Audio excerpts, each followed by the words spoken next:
Mulai ya. Bismillahirrahmanirrahim. Assalamualaikum warahmatullahi wabarakatuh. Salam sejahtera bagi kita semua. Om Swastiastu, Namo Buddhaya, salam kebajikan.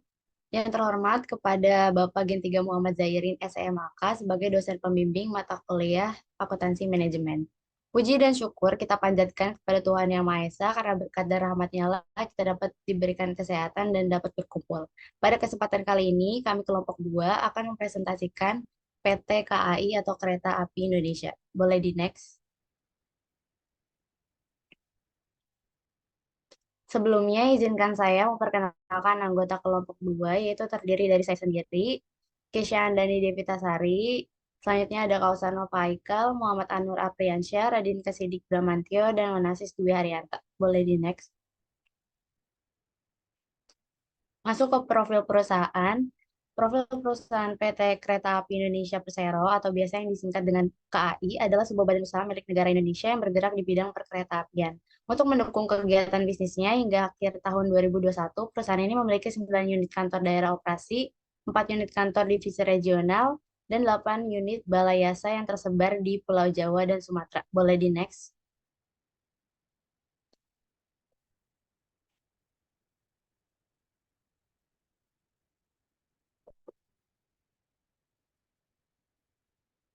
Selanjutnya ada visi dan misinya.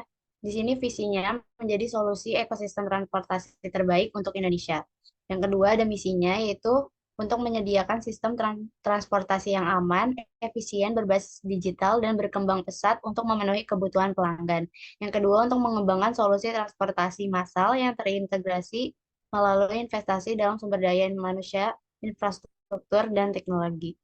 Yang ketiga, untuk memajukan pengembangan nasional melalui kemitraan dengan para pemangku kepentingan, termasuk memprakarsai dan melaksanakan pengembangan infrastruktur penting terkait transportasi. Boleh di next.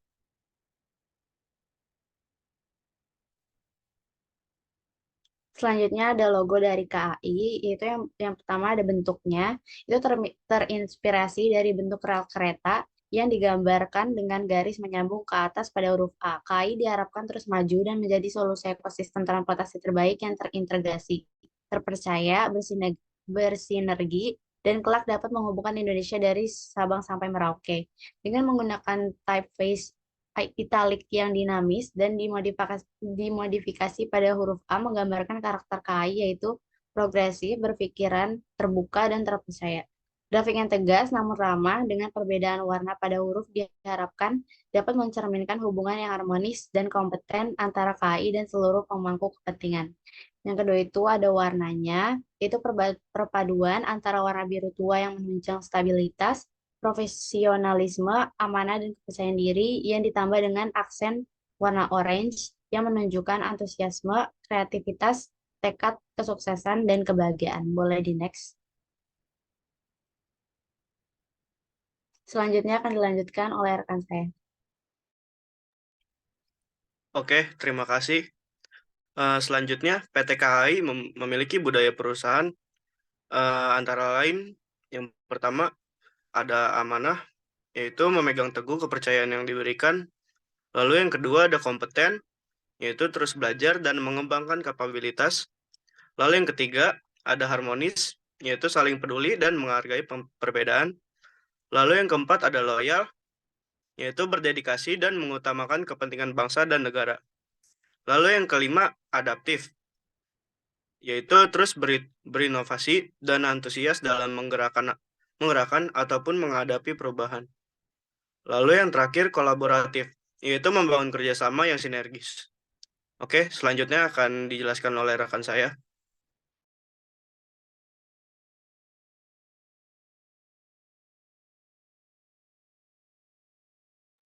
Baik, selanjutnya itu ada strategi map dari PT KAI itu sendiri, yang mana awalnya bermula pada strategi formulation atau rumus strategi. Itu berasal dari analisis skenario, lalu berlanjut ke dari strategi formulation berlanjut ke activity based management. Setelah itu dari activity based management turun menjadi kayak plan and budget. Kemudian setelah plan and budget dikomunikasikanlah selanjutnya untuk dikomunikasikan sebelum pergi ke monitor, sebelum beranjak ke monitor, maka PT KAI itu melakukan strategi yaitu business activity monitoring.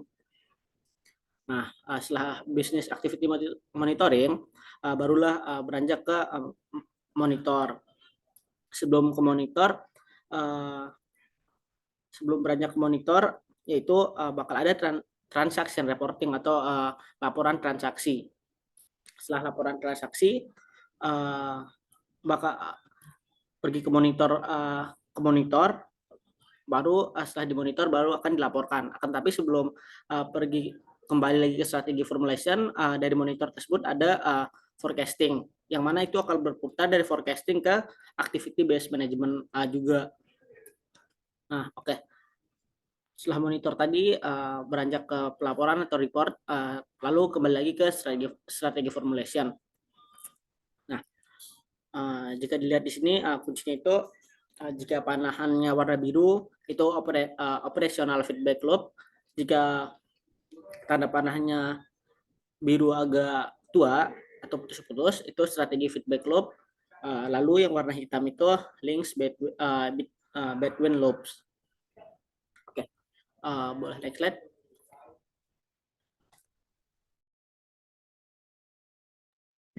Oke, untuk selanjutnya dapat analisis dalam scorecard dari beberapa perspektif. Untuk yang pertama itu terdapat financial perspektif. Di sini dalam financial perspektif terdapat dua strategi objektif. Untuk yang pertama yaitu peningkatan pendapatan dan laba. Nah, jadi dalam peningkatan pendapatan laba ini measure atau ukuran yang digunakan itu adalah adanya pendapatan dan pertumbuhan pendapatan. Nah, lalu ada bentuk inisiatif yang dilakukan untuk mengukur pendapatan pertumbuhan pendapatan ini ada dua juga, yaitu yang pertama ada meningkatkan pendapatan dengan cara meningkatkan jumlah penumpang, meningkatkan frekuensi perjalanan, dan meningkatkan kualitas layanan.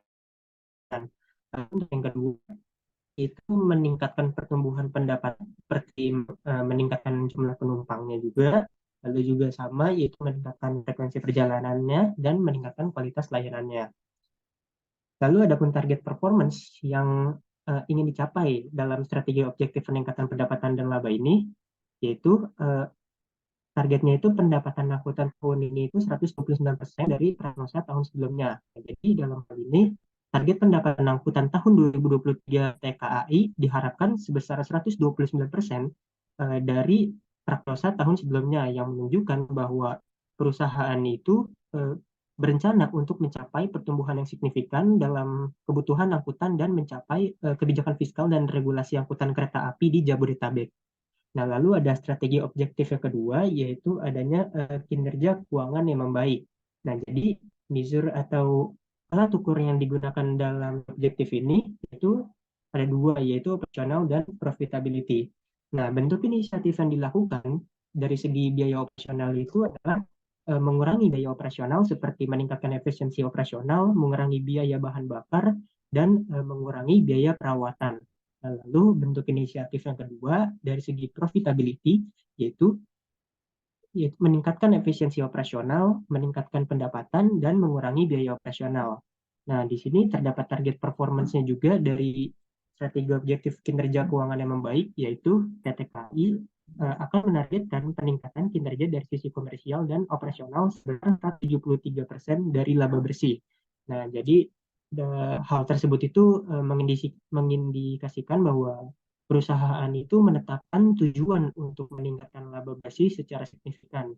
Nah, hal ini tuh dapat mencerminkan upaya PT KAI dalam mengoptimalkan aspek-aspek komersial dan operasionalnya guna mencapai pertumbuhan.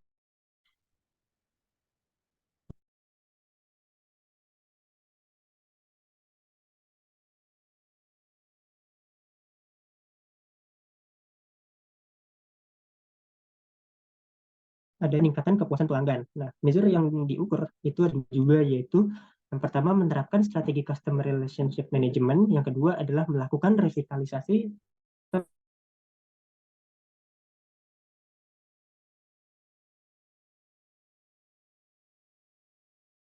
apa yang dipikirkan, dibutuhkan, hingga yang dilakukan, dan kemudian mengembangkan strateginya itu berdasarkan pemahaman tersebut. Lalu untuk inisiatif yang kedua, yaitu PT KAI melakukan revitalisasi sistem manajemen kinerja yang mencakup perubahan budaya organisasi dan fokus pada pelayanan, keselamatan, ketepatan waktu, dan kenyamanan. Nah, adapun target performance dari strategi objektif peningkatan kepuasan pelanggan ini, yaitu untuk bisa melayani 45,5 juta pelanggan dengan okupansi meningkat 36%. Nah, jadi hal tersebut itu menunjukkan bahwa perusahaan itu berencana untuk meningkatkan jumlah pelanggan yang dilayani dan meningkatkan tingkat okupansinya. Nah, jadi hal ini tuh bisa mencerminkan upaya PT KAI dalam meningkatkan kualitas layanan dan memperluas jangkauan bisnisnya. Lalu ada strategi objek yang kedua, itu ada transformasi dan budaya. Nah, di sini mizur atau alat ukur yang digunakan itu peluncuran sistem pelayanan yang lebih mudah diakses oleh masyarakat seperti pembelian tiket melalui internet. Nah, bentuk inisiatif yang dilakukan yaitu peluncuran berinovasi dalam upaya peningkatan layanan yang diberikan bagi pelanggan. Nah, beberapa inovasi tersebut itu antara lain adalah layanan last mile atau transportasi lanjutan untuk angkutan penumpang dan barang. Lalu ada membership KAI Access, lalu ada pembayaran tiket kereta api menggunakan QRIS, lalu ada peluncuran kartu komuter Pai, lalu ada pengelolaan kereta api lokal oleh KCI di 2 wilayah dan sebagainya. Nah, di sini ada target performance yang ingin dicapai dalam strategi objektif ini adalah pertama itu meningkatkan kualitas dan kecepatan layanan pengangkutan penumpang dan barang oleh 10%. Nah, jadi target ini tuh menunjukkan upaya PT KAI untuk meningkatkan kualitas dan kecepatan layanannya yang diberikan kepada pelanggannya. Lalu untuk target performance yang keduanya yaitu ada target peningkatan jumlah pengguna membership KAI Akses sebanyak 20%.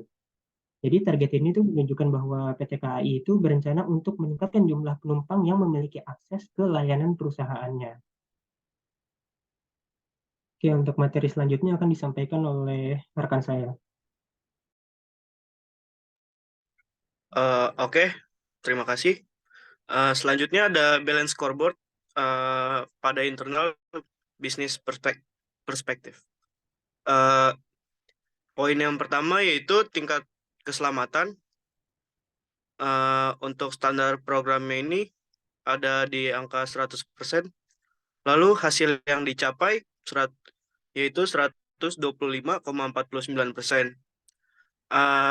Ini menggambarkan tingkat keselamatan pada PT KAI yang cukup baik. Lalu yang kedua ada di tingkat pelayanan dalam keterlambatan kereta api penumpang datang. Untuk standar program yaitu 96%.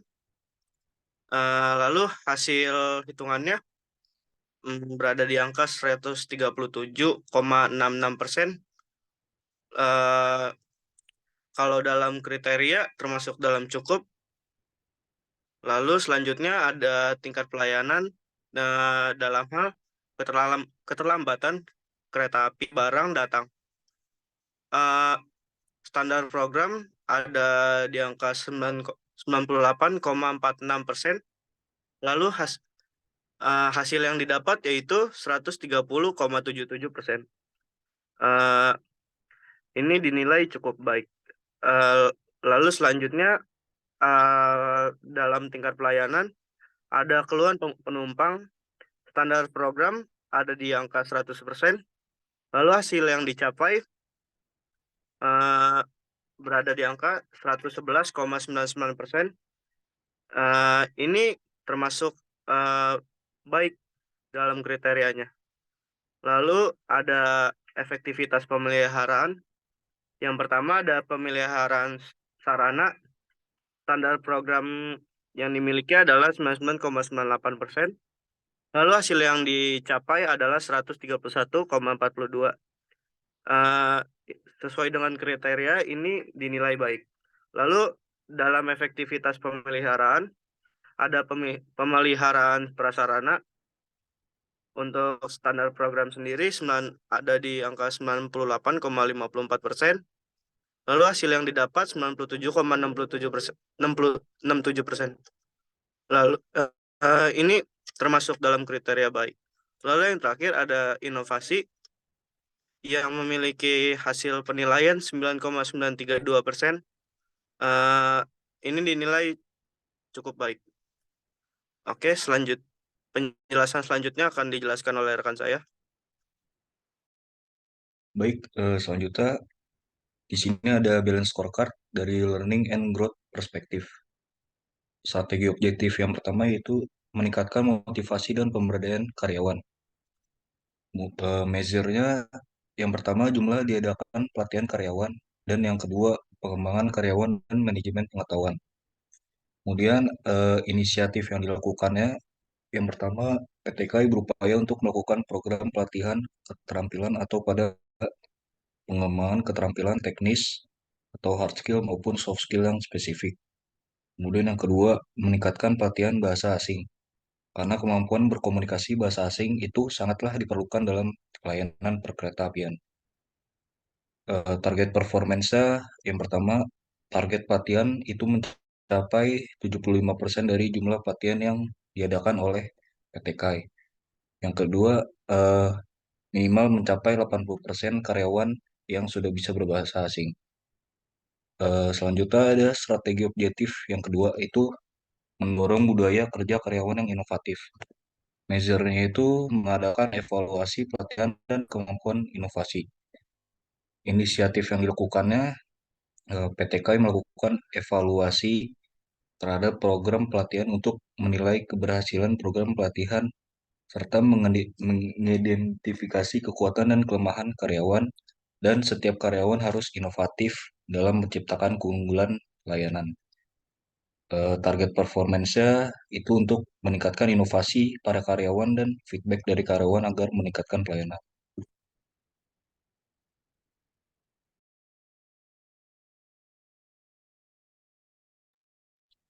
Sekian pemaparan materi dari kelompok kami. Kurang lebihnya mohon maaf. Wassalamualaikum warahmatullahi wabarakatuh. Waalaikumsalam warahmatullahi wabarakatuh.